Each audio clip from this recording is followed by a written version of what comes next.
David? Yeah, melt would be good right now, Eric, because if you take one wrong step out there, disaster can strike. Oh, yes, it can. And people slipping on ice are breaking bones and keeping orthopedic surgeons quite busy. WBZ's Logan Hall spoke with one woman who broke an arm and has to wait days to see a surgeon. Icy, slippery sidewalks are a pain point for anyone braving the streets across the greater Boston area. Somerville resident Danny Gabor was walking to a friend's house on Saturday night when she took a tumble on some ice. I slipped and I fell and I broke my elbow. I went to the ER and now I can't move my arm at all. Danny posted about what happened on Facebook to warn others about the conditions, only to learn how many people had a similar experience. She received dozens of responses with people sharing their slip and fall stories. Some people were, worse injuries than me, so I'm pretty lucky just to be in fairly good shape now. And with a high volume of patients, now she's stuck waiting days to see a specialist.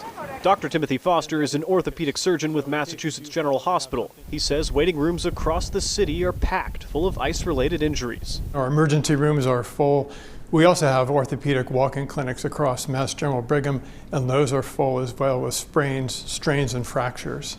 He says that taking a tumble on a slick surface can lead to serious injuries with a lengthy recovery process. Thankfully, many of the sprains and strains don't require surgery, but hip fractures and proximal humerus fractures and wrist fractures, especially when people fall directly out on the wrist, they often require surgery, and that can take months of recovery afterward. Are you seeing a lot of those cases? We're seeing a lot of those cases. Cases just like Danny, who is speaking out in the hopes of keeping more people safe amid a week of freezing conditions. My cautionary tale is to stay inside when you can.